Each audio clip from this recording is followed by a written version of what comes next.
সম্মানিত দর্শক, যে যেখান থেকে আমাকে দেখছেন এবং শুনছেন, ভালো আছেন অথবা নিজেকে ভালো রাখার চেষ্টা করছেন বলে আমি আশাবাদী। এই ভিডিওটা আমি রেকর্ড করতেছি আজকে হচ্ছে 2025 সালের সেপ্টেম্বর মাসের 12 তারিখ বিকেল 5:35। গত এক বছরের একটা হিসাব আমি প্রথমে আপনাদেরকে দিতে চাই, তারপরে আমি আমার মূল আলোচনায় আসতে চাই। গত এক বছরে মব হয়েছে সারা বাংলাদেশে 390টি।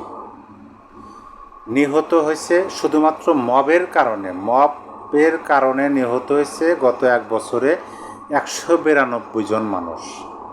আহত হয়েছেন 376 জন মানুষ। এই যে এতগুলো মব হলো, আপনি দেখেন এক বছরে 365 দিন, 365 দিনে 390টি মব হয়েছে, অর্থাৎ প্রতিদিনে একের অধিক মব হয়েছে এই বাংলাদেশে।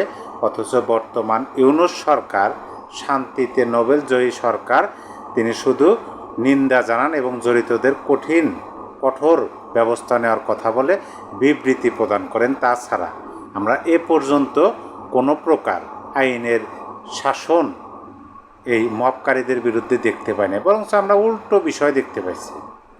যারা হেনস্থার শিকার হয়েছে, যাদেরকে মব করা হয়েছে, তাদেরকে পুলিশ হেফাজতে নিচ্ছে, সন্ত্রাস বিরোধী আইনে মামলা দিছে এবং কারাগারে প্রেরণ করছে, তাদেরকে জামিনও দেওয়া হয় নাই। এখন পর্যন্ত অনেকগুলো ঘটনা দেখবেন। আর যারা মব করছেন, যারা মবকারী, তাদেরকে সসম্মানে জামায় আদর করে সম্মান দেখানো হয়েছে। এই যে আমি প্রথমে কথাটি বললাম, এই কথাটি আমাদের মনে রাখতে হবে আজকের এই বিষয়ে আলোচনা করার জন্য, যে গত 365 দিনে 390টি মব হয়েছে, নিহত শিকার হয়েছে মবের মাধ্যমে 192 জন মানুষ, আহত হয়েছেন 376। এটা কিন্তু বিবিসি বাংলার রিপোর্ট। তারপরে আর একটা নিউজ সংবাদ আপনাদেরকে দেই, যেটা জীবনেও হয়তো বা শোনেন নাই, কারণ আমার এই বয়সে আমি কোনোদিন এরকম সংবাদ শুনি নাই যে বাংলাদেশের টিকার ঘাটতি, বিভিন্ন জেলায় শিশুদের টিকাদান কর্মসূচি বিঘ্নিত। টিকা বলতে পোলিও টিকা, পোলিও খাওয়ানো যে হয় বাচ্চাদের, শিশুদের, ওয়ার্ডে গ্রামে মহল্লায় আমি দেখছি বিগত সরকার বা আমি আমার ছোটোকাল থেকে আমি এই বিষয়গুলো আমার যতটুকু আমার ব্রেনে ধারণ করতে পারছি, এখনও আমার স্মৃতিতে আছে, আমি স্মরণ করতে পারি।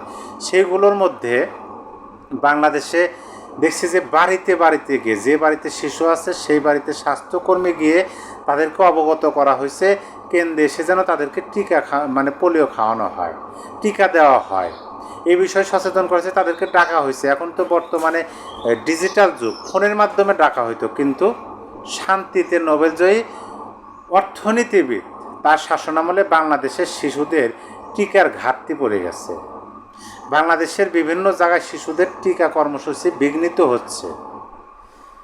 দেখেন, প্রধান উপদেষ্টা তিনি বলছেন যে ফেব্রুয়ারির প্রথমার্ধে নির্বাচনের কোনো বিকল্প আমাদের হাতে নেই। ফেব্রুয়ারির প্রথমার্ধে নির্বাচন ছাড়া ইউনূস সরকারের হাতে কোনো বিকল্প নেই। এটার তো স্পষ্ট, আমরা সবাই বুঝতে পেরেছি যে এই সরকার অতি দ্রুত যেমনি হোক একটা নির্বাচন দিয়ে, সেটা হোক গ্রহণযোগ্য, সেটা হোক সর্বজনীন দেখার বিষয় নাই, সেটা হোক প্রশ্নবিদ্ধ, কিন্তু একটা নির্বাচন দিয়ে তারা এক্সিট করতে চায়, সেভ এক্সিট। কিন্তু দেশের এই পরিস্থিতি কেন? দেশের এই পরিস্থিতির অবস্থা এই পর্যায়ে চলে গেল কেন? দেখেন, সর্বশেষ যে ঘটনাটি ঘটল 5 সেপ্টেম্বর 2025 রাজবাড়ীতে, বাংলাদেশের ইতিহাসে সে তো দূরের কথা, বিশ্বের ইতিহাসে এরকম ন্যাক্কারজনক ঘটনা, অথবা আমাদের ইসলাম প্রাককালে, অর্থাৎ ইসলাম ধর্ম, আমাদের মহানবী সাল্লাল্লাহু আলাইহি ওয়াসাল্লাম যখন পৃথিবীতে আসলেন তার প্রাককালে, অর্থাৎ আগে যে ব্যবস্থা ছিল, বর্বরতা ছিল, সেই বর্বরতাকে হার মানাইছে 5 সেপ্টেম্বর রাজবাড়ীতে নুরাল পাগলার ঘটনা। সেই বিষয়টি সারা জাতিকে, শুধু নয় সারা বিশ্বের অন্তরকে কম্পিত করে তুলেছে যে কেমন বর্বরতা চলছে বাংলাদেশে, যে বাংলাদেশের শান্তিতে নোবেলজয়ী একজন প্রধান উপদেষ্টা আছেন। আমার এই ভিডিওতে আমি শিরোনাম হিসেবে ব্যবহার করছি সীমাবদ্ধতা কোথায়, ধৈর্য ধরুন। প্রথম অংশটুকু যদি আপনি ধরেন, সরকারের ক্ষেত্রে সীমাবদ্ধতা কোথায়? এই সরকার তো আমাদের শান্তির বাণী শোনাইছিল, আমাদের আশার আলো দেখাইছিল, আমরা শান্তিতে থাকবো, আমাদের ভোটাধিকার আমরা প্রয়োগ করতে পারবো, আমাদের উপর কেউ জুলুম অত্যাচার করতে পারবে না, আমাদের অর্থ কেউ লুটপাট করতে পারবে না, আমাদের অর্থ কেউ পাচার করতে পারবে না, শান্তিতে আমরা ঘুমাতে পারবো। কিন্তু এই সরকারের আমলে আমরা দেখতেছি একটা লাশ, যে লাশ 17 দিন 18 দিন আগে দাফন করা হয়েছে, শেষকৃত্য সম্পূর্ণ করা হয়েছে, সেই লাশটাও এই সরকার নিরাপদ দিতে ব্যর্থ। তাহলে এখন স্বাভাবিক অর্থে এই প্রশ্নটা সামনে আসে, সীমাবদ্ধতা কোথায়?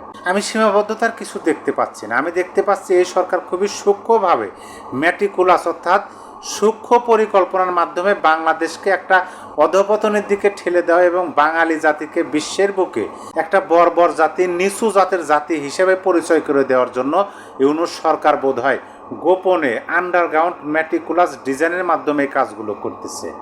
যদি তিনি তাই না করতেন তাহলে 5ই আগস্টের পরে অর্থাৎ গত 365 দিনে 390টি মব হলো, 192 জন মানুষ মবের মাধ্যমে নিহত শিকার হলেন, 376 জন মানুষ আহত হলেন।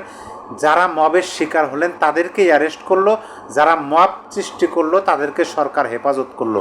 এটা দ্বারা স্পষ্ট বোঝা যে সীমাবদ্ধতা বলতে কিছু নেই, এই সরকারের এজেন্ডাই এটা, বাঙালি জাতিকে ভিক্ষুকের জাতি হিসেবে বিশ্বের মাঝে পরিচয় করে দেওয়া। ইউনূস সরকারের এজেন্ডাই এটা ছিল, বাঙালি জাতিকে বিশ্বের বুকে বর্বর জাতি, নিচু জাতের জাতি হিসাবে পরিচয় করে দেওয়া। তারপরে যে অংশটুকু আমি শিরোনাম হিসেবে ব্যবহার করেছি সেটা হলো ধৈর্য ধরুন। এখন ধৈর্য কাদের ধরতে হবে? অবশ্যই ধৈর্য তাদেরই ধরতে হয় অতীত থেকে এখন পর্যন্ত। আমরা ইতিহাস দেখলে এবং বর্তমান পরিস্থিতি পর্যবেক্ষণ এবং পর্যালোচনা করলে বুঝতে পারি ধৈর্য শান্তিপ্রিয় মানুষদেরই ধরতে হয়। কারণ বারবার শান্তিপ্রিয় মানুষেরাই ধোঁকায় পড়েন, বারবার শান্তিপ্রিয় মানুষেরাই বিভিন্ন প্রলোভনে অতি সহজেই পড়ে যান শুধুমাত্র শান্তিতে বসবাসের জন্য।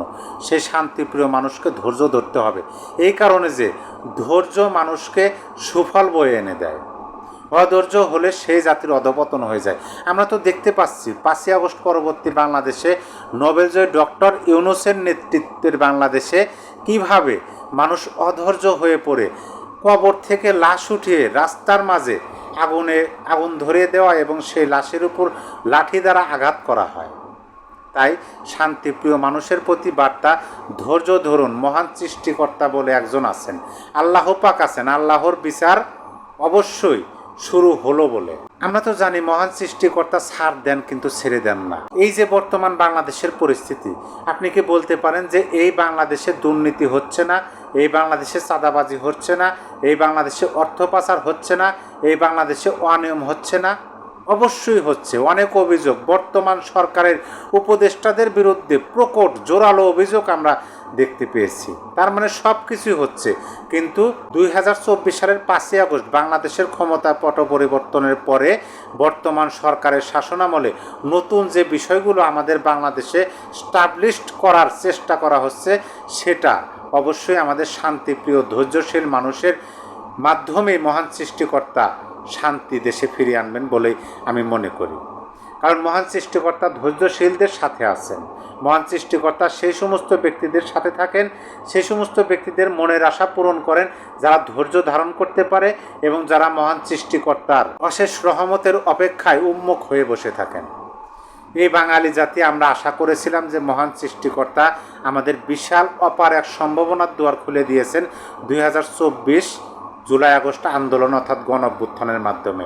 আমরা সুন্দর একটা বাংলাদেশ গড়ব, বৈষম্যহীন বাংলাদেশ গড়ব, বৈষম্যহীনভাবে আমরা জীবনযাপন করব, যেখানে থাকবে না ভেদাভেদ, যেখানে থাকবে না মানুষে মানুষে হিংসা বিদ্বেষ, যেখানে শুধু থাকবে সৌহার্দ্যপূর্ণ ব্যবহার, একে অপরের প্রতি সম্মান এবং স্নেহ প্রদর্শনের আদর্শ।